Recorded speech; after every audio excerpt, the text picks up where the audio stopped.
사랑이라는 주제만큼 사람을 감동시키는 주제도 없는 것 같습니다. 그래서 뭐 드라마며 또 감동적인 모든 얘기에는 항상 주제가 사랑이기에 마련입니다.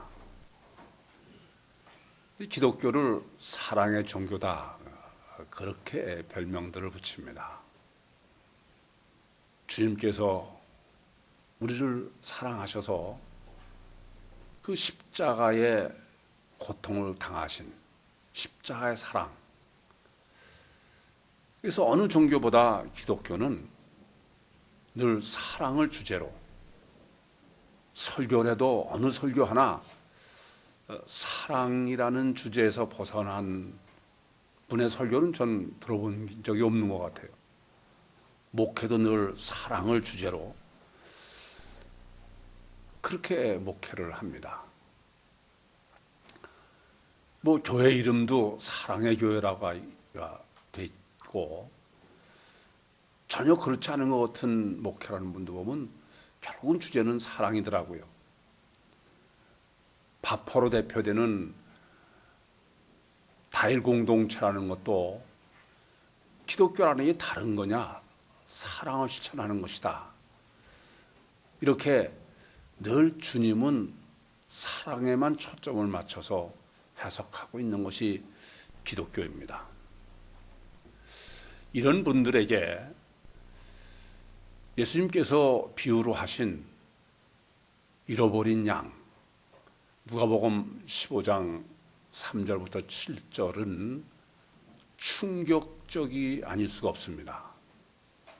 그분들은 주님은 사랑이시기 때문에 99마리의 양을 구원했다고 그래서, 그러니까 한 마리에 아무러면 어떠냐, 그러시는 분이 아니라 한 마리도 끝까지 찾아가서 구원하시는 사랑의 주님이다.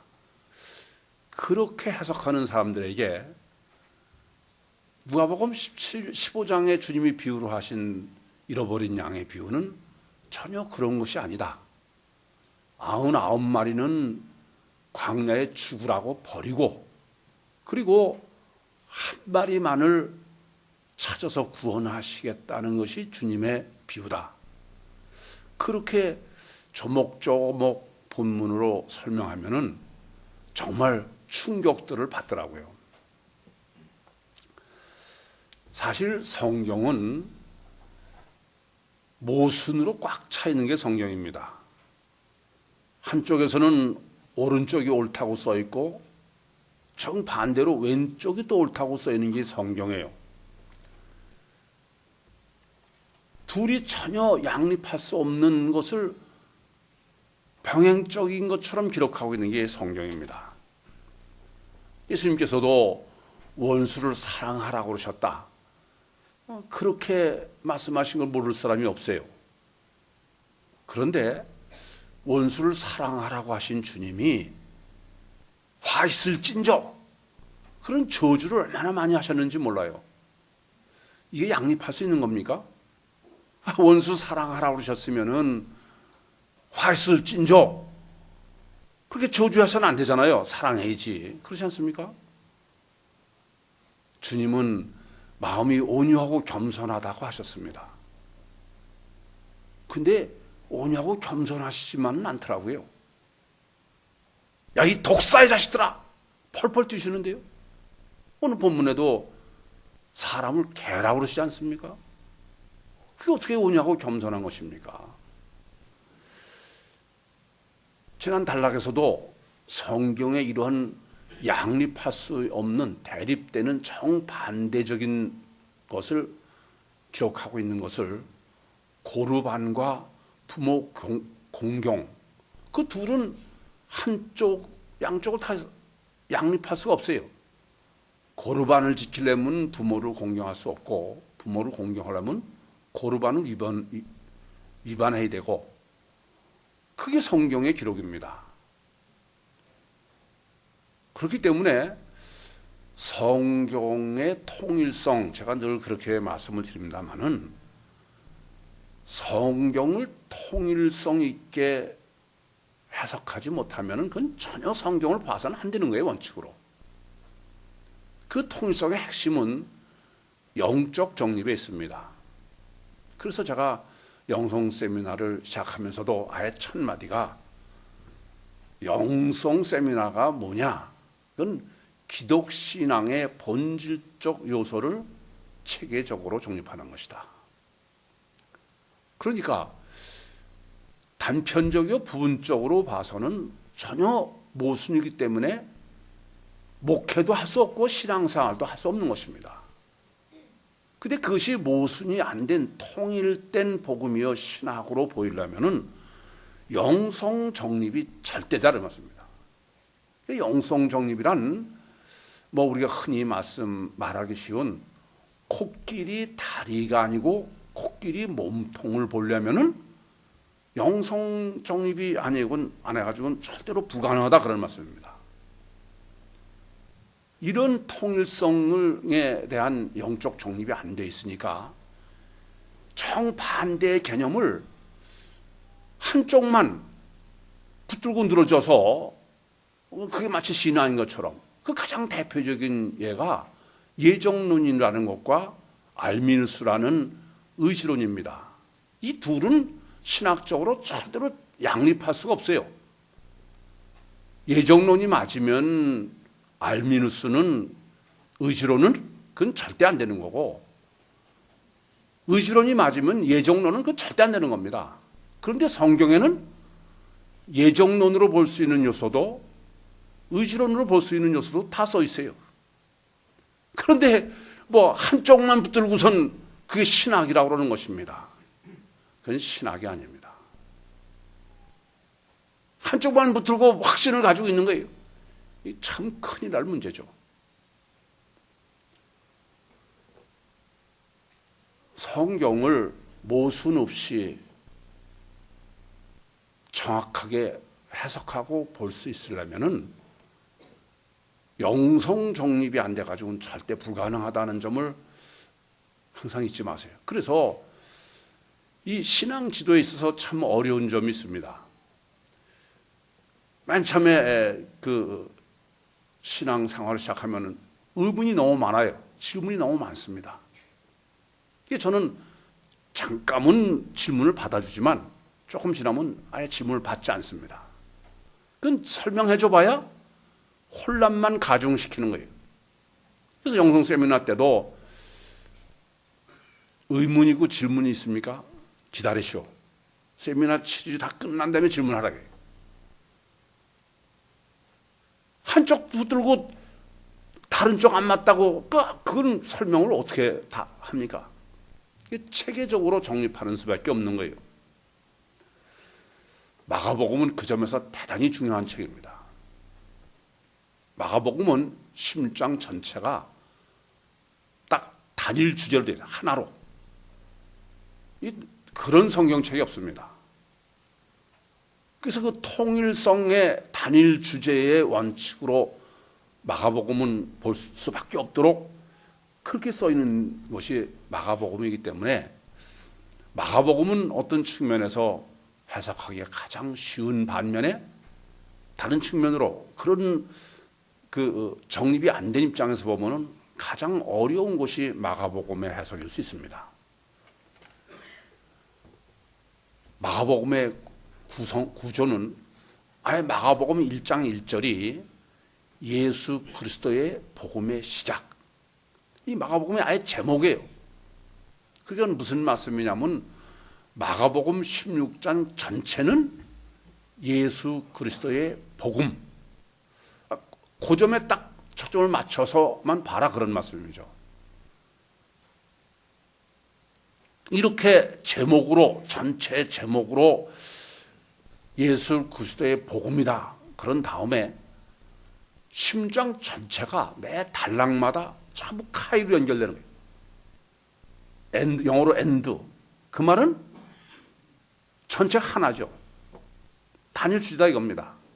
물론 마가복음 1장 32절과 오늘 본문 24절은 카이로 시작되지 않습니다. 그러나 마가복음 1장 32절도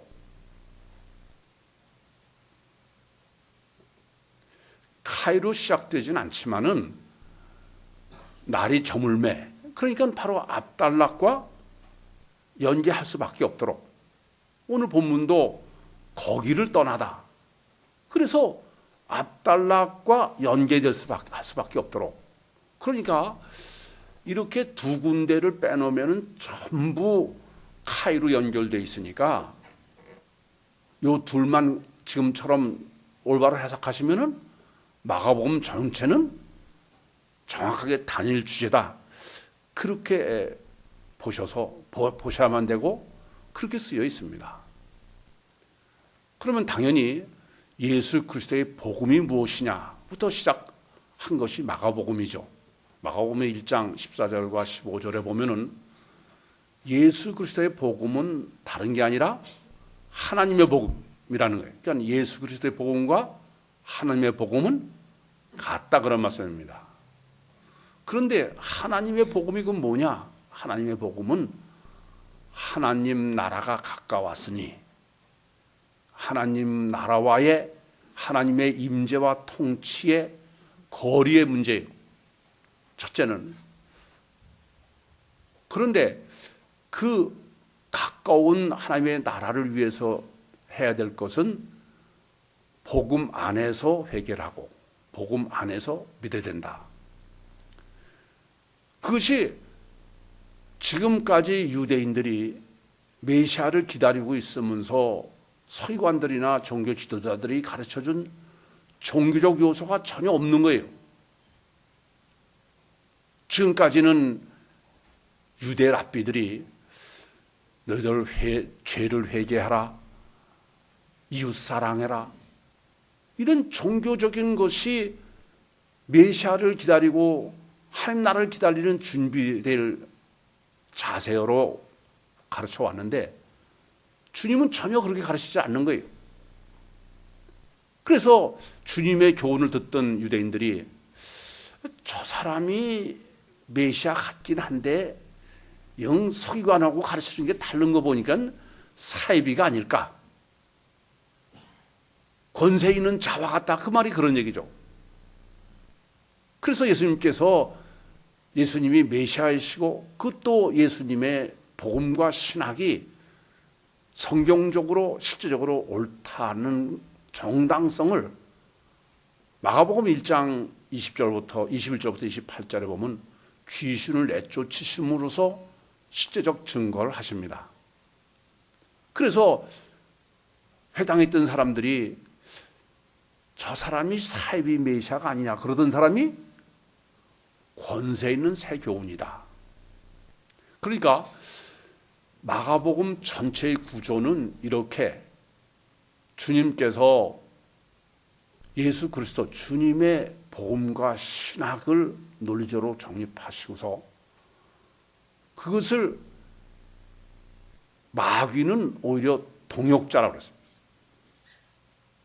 실제적인 영적 역사를 통해서 그걸 증거하신, 오늘 본문도 마찬가지입니다.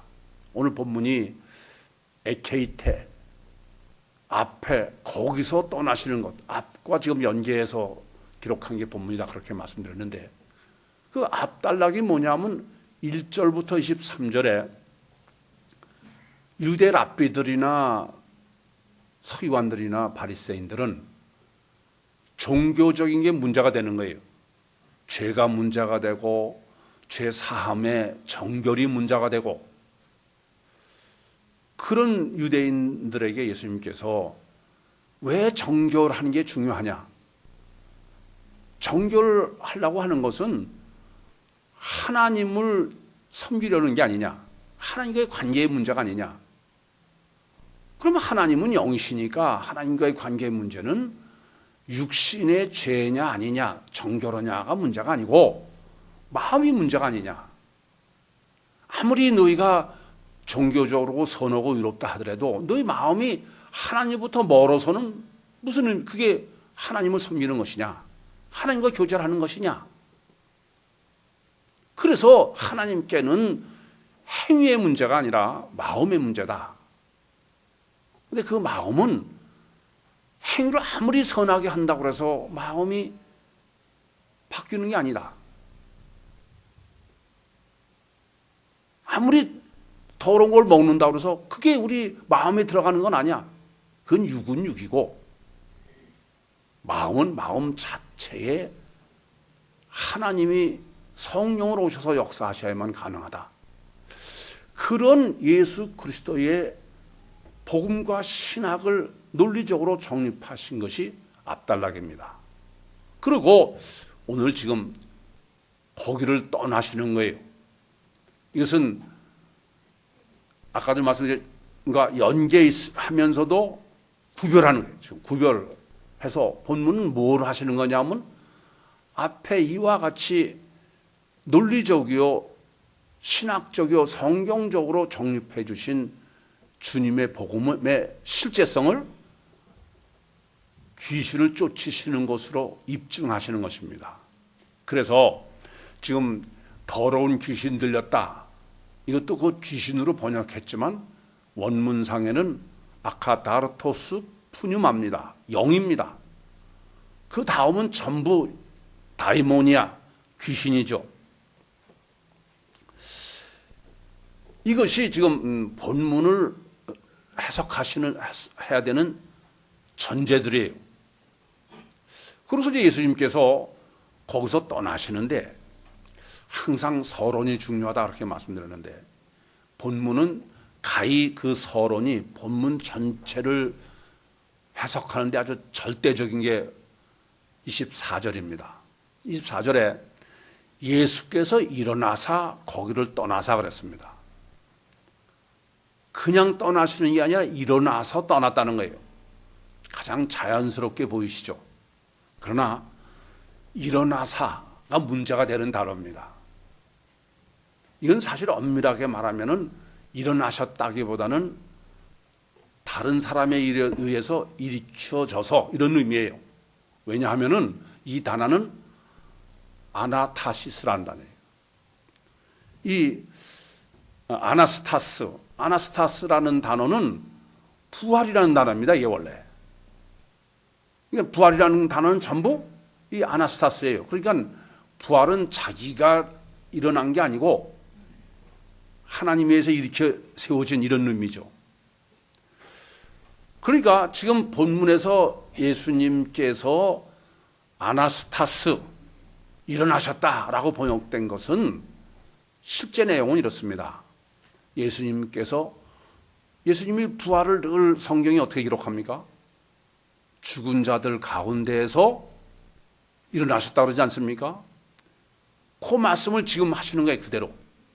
그러니까 유대인들, 종교적으로 거룩한 사람들, 정결한 사람들, 이런 사람들은 종교적으로 육적으로는 깨끗하고 거룩하고 그런데 실제로는 죽은 사람이다 이런 말입니다. 지금 본문은. 그래서 예수님께서 죽은 자들하고 계시다가 죽은 자들 가운데서 지금 일어나셨다 그런 말씀이에요. 그러니 24절을 요점을 놓치고선 해석하면 그 다음에는 뭐 전혀 딴 얘기가 돼버리는 거죠.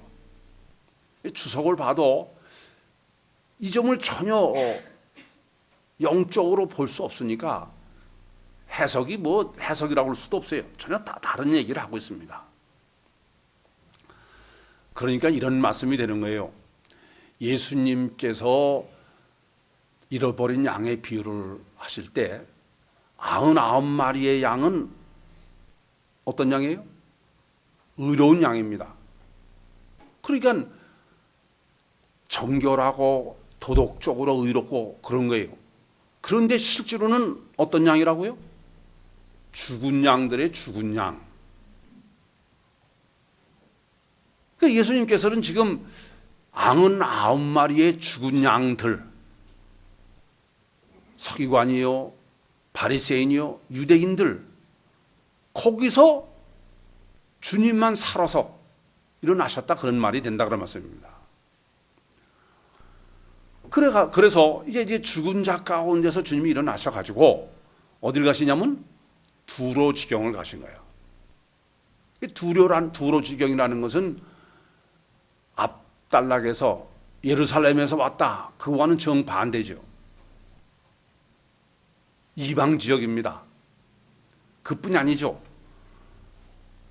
마태복음을 본문에 대해서 해서 설교를 하면서도 말씀드렸습니다만은 예수님께서 지금 헬라인이요 수로보니게 여인 이 한 여자를 만나시기 위해서 100km 정도를 지금 여행을 하시는 거예요.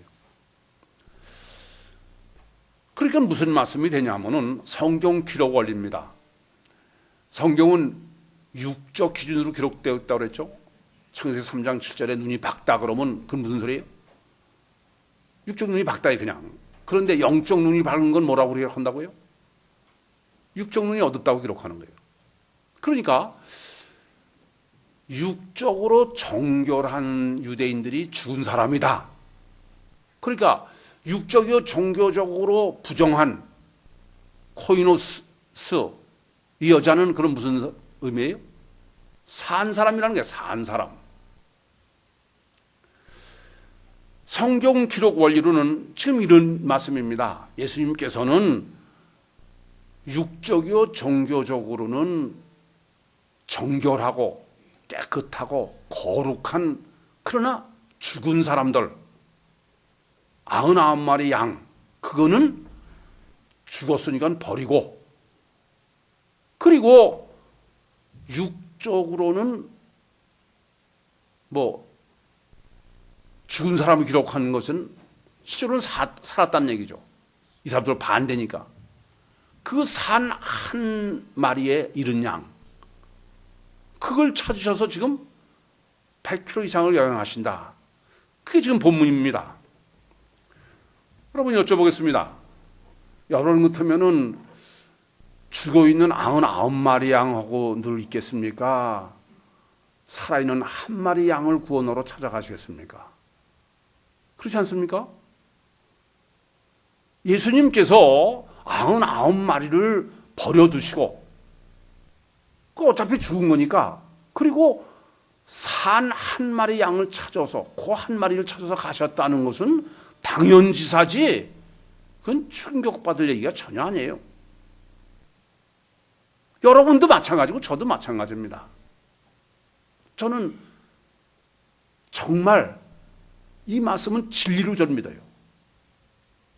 이번에도 미국의 신시내티에 영성 세미나를 인도하러 가니까 그분들이 이해가 안 되는 거예요. 아니 겨우 10명밖에 세미나를 받는 사람이 10명밖에 안 된다는데 그런데 몇백만 원씩 비행기 값을 들여가지고선 한국서 여기서 오고 자기 교회도 있고 목회도 할 텐데 그것도 내버려 두고서는 10명을 일주일 세미나로 여기까지 왔냐. 맨 처음에 그 사람들이 저거 아무래도 이단이다. 저런 걸 생전 보지 못했다 겁니다. 그러나 세미나 진행하면서 보니까 다 동의하던데요. 아니요. 정말 실제로 산 한 마리 양을 찾을 수 있다면 기꺼이 100km 아니라 10,000km도 가겠습니다. 안 그렇습니까?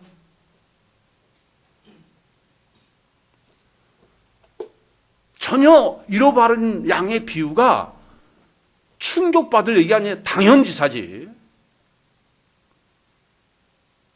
이런 성경을, 이런 주님의 뜻을, 이런 성경적 구원을 올바로 성경적으로 정립하지 못하니까 헤매고 헷갈리고 그렇게 한쪽만 지고서 그렇게 물고 늘어지고 있으면서 구원받았다고 생각하고 있는 게 참 한심한 사람들이에요.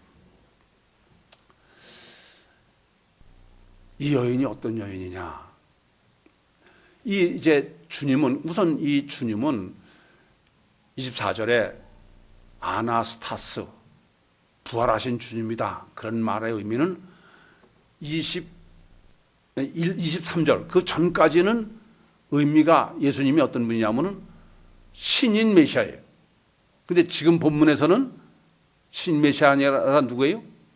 부활하신 주님이에요. 아시겠습니까? 그러면 이 여자는 어떤 여자냐게? 이 여자가 지금 예수님의 소문을 듣고 그러고선 발 아래 와서 엎드렸다는 겁니다. 이 지금 본문이 말하려고 하는 것은 예수님을 본 적도 없어요. 말만 들었다는 거예요. 이 여자는 어떤 여자라는 의미냐? 이 여자 역시 부활한 여자라는 의미다 이겁니다. 그래서 듣기만 하고 시공을 초월해서 알 수 있었다. 그런 의미가 되는 것입니다. 그러니까 이 여자는 육적으로 보면 어떤 여자냐 하면은 이방 여자요, 수르보니게의 헬라인이요. 그러니까 육적으로는 죽은 사람이다 그런 뜻입니다. 그런데 영적으로는 산 사람이다. 산 사람.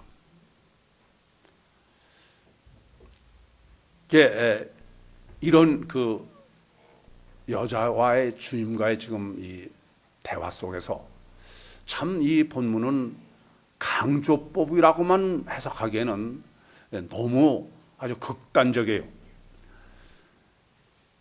이 여자는 그러면 육적이요 종교적으로는 어느 정도냐? 코이노스 부정이 어느 정도냐? 앞단락에서는 유대인들이 예수님의 제자들이 씻지 않은 손, 그러니까 예수님의 제자들은 이방인은 아니죠. 유대인들이에요. 그런데 단지 씻지 않은 손, 그런 것 때문에 부정하다고 지금 문제를 제기한 것입니다. 그런데 이 여자는 어떤 여자냐?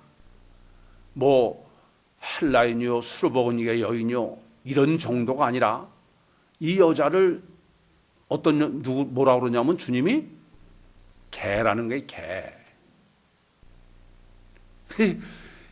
이 개라는 말은요, 이건 정말 끔찍한 얘기입니다. 이건 무슨 정결한 죄 사함 받아서 무슨 정결해주고 손 씻어서 그렇게 될 수 있는 존재가 아니에요. 이건 아예 속속들이 죽을 때까지도 개다 그런 거죠. 이 보통 참 더럽다는 표현에 이거보다 더한 표현이 없어요. 우리는 그냥 개다 그렇게 들으실지 모르지만은 유대인들은 개라고 그러면 아예 개는 키우지도 않는다는 거예요. 가장 부정한, 우리도 그러잖아요. 어떤 사람한테 개새끼 그러면 개다 개소리가 들어가면 그건 하여튼 그런데 지금 다른 사람도 아니고 주님이 개라는 거야. 야, 이게 참 끔찍한 얘기죠. 어쨌든 무슨 말이냐면은 이 지금 여자는 무슨 회개를 하고 무슨 손을 씻고 무슨 속죄 제사를 지내고 그렇게 해서 종교적으로 거룩해질 수 있는 것은 전혀 불가능한 사람이다 이겁니다. 속속들이 이런 뜻이에요. 그런데 이 여자가 지금 주님께 예수님의 표현을 보면 떡을 달라는 거죠. 그렇죠? 예수님이 떡 얘기로 나오시니까. 그래서 예수님께서 자녀의 떡을 개한테는 줄 수 없다 그러는 거예요. 그러면 오늘 이제 본문을 바로 해석하시려면 이 여자가 부정한 정도가 아예 이거는 속속들이 부정하다. 종교적으로. 그러면 떡은 어떤 떡인데 못 주냐 이런 개에게. 아니 보통 떡 두면 개 먹으라고 주면 되지 왜 안 돼요? 근데 이 본문의 해석에 여러분들이 예수님께서 자녀의 떡, 마태복음에서의 자녀의 떡이라고 말씀하신 거하고 본문에서 말씀하시는 자녀의 떡은 같은 의미가 아닙니다. 어쨌든 지금 자녀의 떡이라는 의미는 마태복음하고 또 같이 생각해보면 예수님께서 마태복음에 뭐라고 하냐면은 이 여자가 다윗의 자손이요 그렇게 도움을 요청하니까 예수님께서 뭐라고 말씀하시냐면은 나는 이스라엘 집에 잃어버린 양 외에는 보내심을 받지 않았다. 그러니까 너하고는 전혀 상관이 없다 그렇게 말씀하시죠. 그렇게 보고 싶어서 이제 거기서 떡 말씀을 하세요.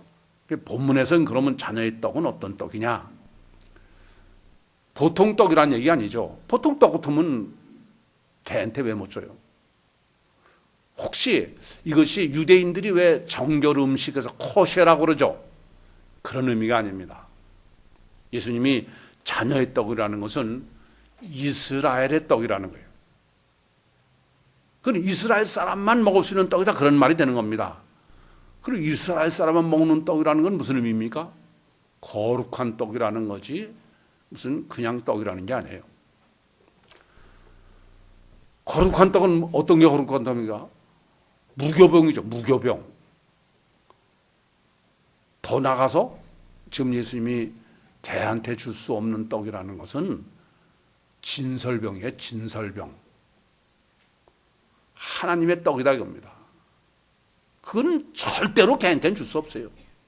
아니 사무엘상 21장 1절부터 6절에 보면은 다윗이 아히멜의 대제사장한테 가서 시장해가지고 떡을 구합니다.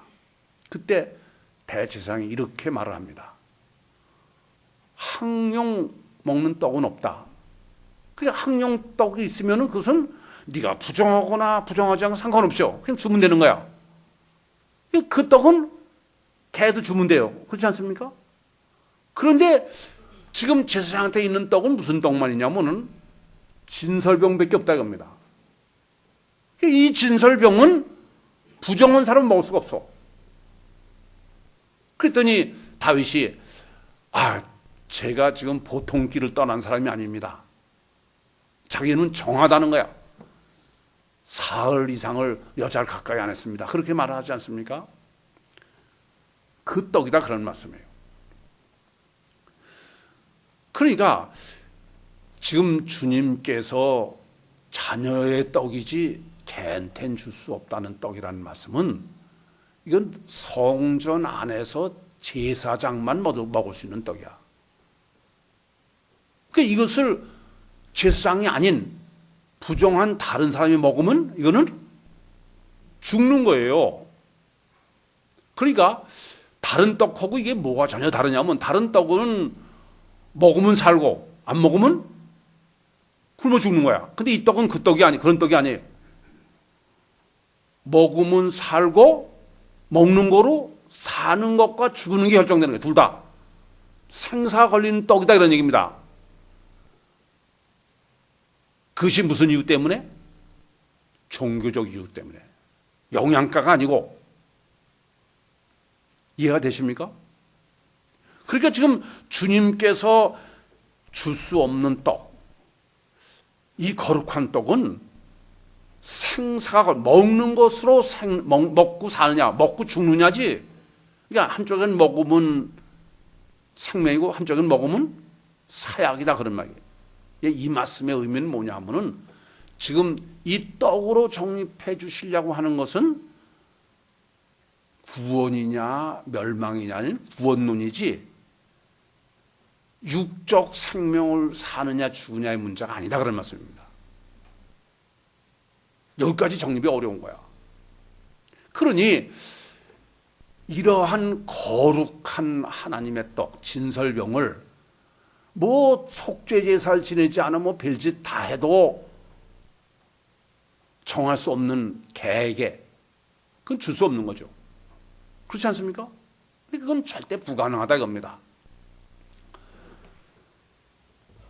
그러니까 육적이요 종교적으로 보면은 이 여자는 절대로 이 떡은 줘도 안 되는 거예요. 먹으면 죽어야 되니까. 그렇다고 그러면서 지금 예수님께서 왜 안 되냐면 네가 개이기 때문이다 그런 거죠. 예? 참 예수님이 온유하고 겸손한다는 분이 그래 유대인에서 가장 끔찍하게 좀 죄송하면 너는 개야 그러는 거 아니에요? 제가 저보러 오라면 너는 개녀냐 그러는 거예요 이거예요. 참 끔찍한 얘기죠. 사실 이 점을 아셔야 돼. 그런데 이 지금 여자가 뭐냐면 주여 올소이다. 제가 개입니다. 이러는 거예요. 개도 상 하나에서 그 부스러기를 먹습니다. 그건 주님 말씀이 없습니다. 제가 개입니다. 이러는 거예요. 근데 이게 간단하다고 생각하는 게 문제야. 여러분 이 점을 아셔야 됩니다. 유식한 대학자한테 당신은 이렇게 사람이 무식해요. 그래 보세요. 그 사람 뭐라 그러는지 아세요? 네가 내가 대학자인데도 모르고 무식한다고 모르고 보니까 네가 무식해 임마.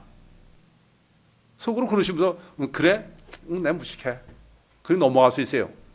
그런데 진짜 무식한 사람에게 당신 무식해. 그러면 괜찮아요? 살인나.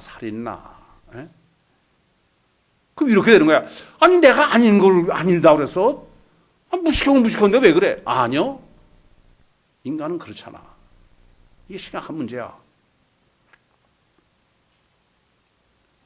이건희 씨 같은 사람한테 저 사람은 저렇게 그냥 옷이 거지 같은 걸 입고 그냥 뭐 이래봐. 그러면 아무리 사노. 근데 거지한테 거지 옷 입었다 그러면은 큰일 나는 거야, 그건. 지금 주님이 너는 개다. 네, 맞습니다. 전 정말 개입니다. 이건 정말 불가능한 반응입니다. 물론 이럴 수 있습니다. 주님이 너는 개다 그랬었을 때 오기로 또는 다른 목적 때문에 육적 목적을 위해서 비굴하게 또 개다니까 그래 난 개다 어쩔래 뭐 이런다든지 그런 게 아니에요. 개다 그러니까 네 맞습니다. 제가 개입니다.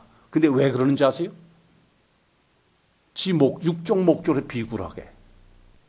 며칠 전에 국회의원 선거 있었죠. 그 길바닥에서 지나가면서 그 국회의원 나와서 보는 거 보면 그냥 뭐 이래. 그분이 정말 섬기겠대. 네, 저는 여러분을 섬기겠습니다. 길바닥에 그냥 보통 때는 아주 형편없이 보이는 분한테도 저는 섬기겠습니다. 그게 진짜예요? 내 국회의원만 대봐. 위선이고 목적을 위해서 비굴하게 그러고 있는 거죠. 그러니까 목적으로 수단과 방법을 가리지 않으면서 그렇게 하는 게 아니라 그렇다고 내가 개입니다. 그러는 게 아니에요. 지금 법부지.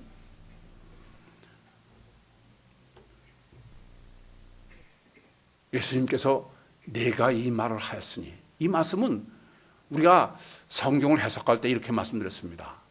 그 사람이 어떻게 말했느냐 그건 중요하잖아요. 이 사람이 옳습니다. 주여 말씀이 옳습니다. 제가 개입니다. 그건 중요하잖아요. 그 사람이 어떤 마음으로 그런 말을 했느냐 그것은 주님 중심을 보시는 주님만을 평가하실 수 있는 거야. 주님은 진심으로 이 말을 했다는 겁니다. 저는 마태복음을 해석할 때도 그렇고 지금 본문도 이 여자를 보면은 정말 이 사람은 위대한 여자야. 정말 위대한 여자입니다. 이럴수록에 열등의식이 있을수록에 우리가 열등의식을 가지고 있는 사람이 겉보기로는 상당히 나는 시원찮어 겉으로 이러니까는 겸손하게 보입니까? 천반에요. 열등의식이 강한 사람은 그만큼 교만해서 그런 거예요. 이건 절대 아닙니다. 그런데 이 사람은 정말 온유하고 겸손해.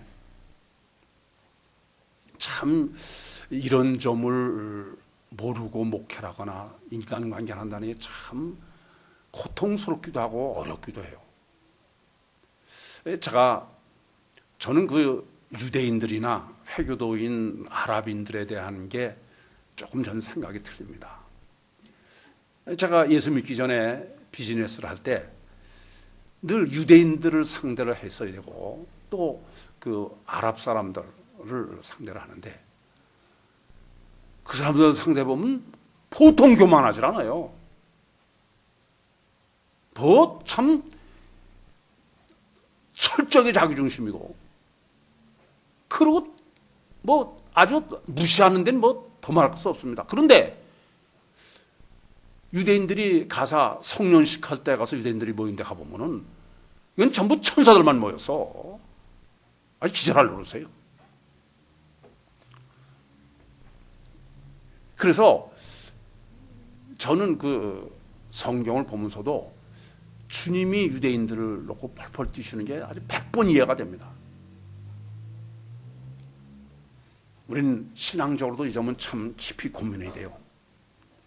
유대인들이 제가 참 고민 많이 했어요. 왜 저 사람들이 저렇게 겉보기는 지금도 이스라엘 여행해 보세요. 성수에 얼마나 친절하고 생생 우는데 근데 그 거풀 속은 전혀 아니다입니다. 왜 그럴까? 자기들은 선민이라는 거예요. 다른 사람 다 개로 보이는 거예요. 그러니까 마치 국회의원이 출마한 사람이 개떡으로 보면서도 가장 은혜 베푸는 사람처럼 그렇게 꾸미는 것처럼 여러분 이걸 깊이 바로 하셔야 됩니다. 그러니까 회교들도 마찬가지예요. 자기들이 구제 사업을 할 만큼 자기들은 선하고 의롭다는 당당함이 있습니다. 제가 이 복음을 전하면서 구원의 확신을 가지면 안 됩니다. 그건 절대 안 됩니다. 그 사람은 구원의 확신을 갖는 순간부터 그 사람은 교만하고 그건 하나님하고는 전혀 상관이 없는 사람이 되는 겁니다.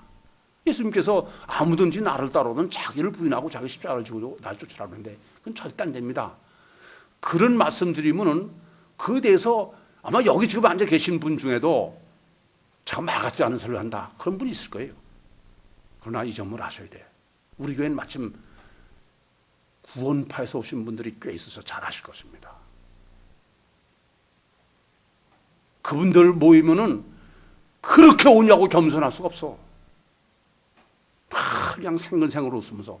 그러나 구원파의 구원의 확신을 갖고 있는 사람은 다른 사람은 사람으로도 안 보고 있는 거야. 이 점을 아셔야 돼. 그게 겸손한 겁니까?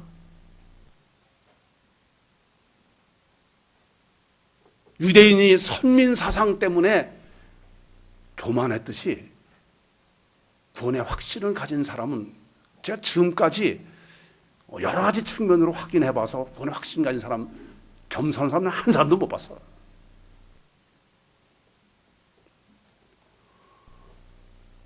이 여인은 정말 자기가 개인지를 아는 사람이야.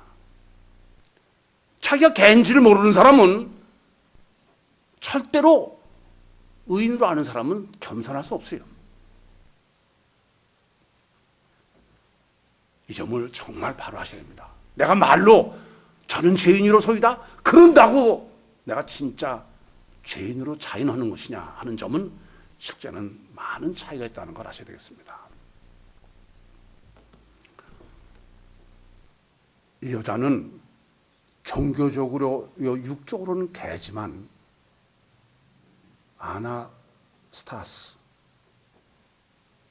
부활한 영으로 보면은 이 여자는 정결한 처녀예요. 여러분 이 점을 아셔야 돼. 육적으로 보느냐 영적으로 보냐의 차이입니다. 예수님의 시각과 우리의 시각의 차이야. 예수님은 지금 육으로도 보시고 영으로도 보시니까 육으로 보셨을 때는 너는 개다른 얘기입니다. 종교적으로는 너는 코이노스 부정한 개다 이거예요. 근데 영적으로는 청결한 처녀다 이겁니다. 우리는 부활이요 영을 너무 잘못 아는 것 같아. 이 육신의 세상과 천국은 전혀 그 점이 다릅니다. 이 육신이요 이 세상은 가시적 결과만 그것밖에 볼 수 없는 거예요. 그리고 우리가 보는 것은 진짜 그 사람, 어떤 사람의 진짜 정체성은 그 사람의 영입니다. 그렇죠? 세미나면서 다 정립해 드렸죠. 그런데 우리가 볼 수 있는 것은 그 사람 자신을 볼 수 있는 게 아니야. 껍데기만 보는 거예요. 옷만 보는 거예요. 그 옷이 지금 종교적으로 선하냐, 의로우냐, 악하냐, 죄냐, 깨끗하냐, 더러우냐. 그런 거지. 서로 영적으로는 전혀 다른 얘기가 됩니다. 여러분, 이 점을 아셔야 돼. 부활체, 천국에서는 여기과는 전혀 다른 걸 아셔야 됩니다. 천국에는 남녀의 구별이 없어요. 남녀가 구별이 있다는 것은 육을 있기 때문에 그래요. 그래서 예수님께서도 부활 논쟁에서 야, 부활하면 하늘에 있는 천사 같아서 뭐 시집가고 장가가는 게 아니야. 우리의 지금 우리가 구별해가지고 뭐 네가 남자냐 여자냐, 백인이냐 흑인이냐, 가족이냐, 네가 내 가족이냐 아니냐, 이웃이냐, 이건 전부 뭐 때문에? 그건 껍데기 간의 문제예요. 아시겠습니까? 정하냐 부정하냐, 간음이냐 도둑질이냐, 그건 전부 육의 문제다 이겁니다. 천국은 육이 가는 데가 아니에요. 천국에는 백인도 흑인도 없어. 남자 여자도 없는데.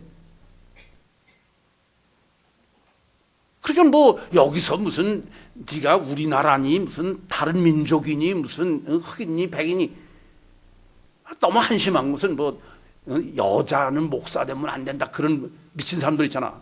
여전히 기준이 뭐예요? 그건 육이 기준이지 영이 기준이 아니잖아. 그래서 예수님께서 말씀하시는 거예요. 누가복음 14장 26절에 누구든지 내 제자가 되려면, 지금 주님의 제자는 천국에서의 주님과의 문제지. 그래서 이 땅에서 준비하는 거예요. 그러려면은 네 부모나 형제나 자매나 자식보다 주님을 더 사랑해야 된다는 거예요. 그건 지금 육이기 때문에 관계지, 육을 벗어나면 그건 전혀 의미가 없는 거야.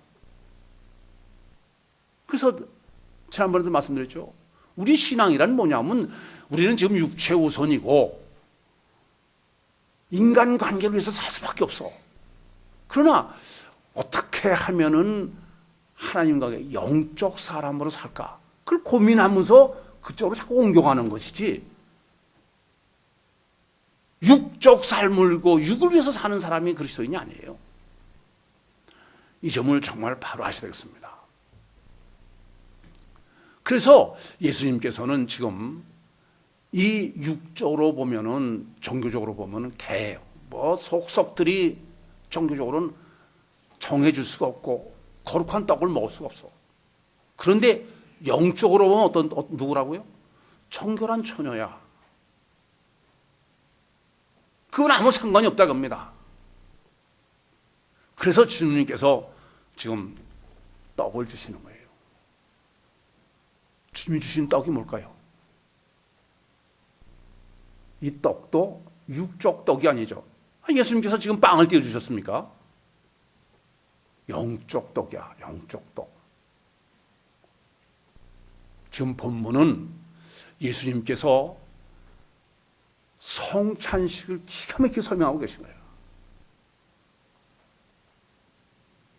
그래서 예수님께서 지금 마치 예수님이 부활하셔가지고 누가복음 24장 31절에 엠마오로 가는 두 제자와 함께 가시다가 성찬식과 똑같이 하시죠. 떡을 띄어서 축사해서 주시니까 그들이 먹고 눈이 밝아져서 보니까 주님은 안 계시더라. 아까도 말씀드렸지만 지금 본문에서의 주님의 의미는 부활하신 주님으로 봐야 된다는 겁니다. 그러면 지금 엠마오로 가던 두 제자와의 성찬식으로 보셔야 돼. 그래서 주님은 지금 보이는 떡을 주신 게 아니야. 지금 보이는 떡을 말씀하시는, 어디 보이는 떡이 아니잖아요. 그러면 주님이 주신 떡은 뭡니까? 성령 주셨다는 의미예요. 제자들을 파송하실 때 떡을 주신 거예요. 권세를 주셨던 것처럼. 그래서 이 떡을 받아 먹은 이 여인, 그것을 시공을 초월해서 집에 있는 딸이 영적인 치료를 받는 거죠. 영적으로 귀신이 내쫓기는 역사가 일어난 것입니다.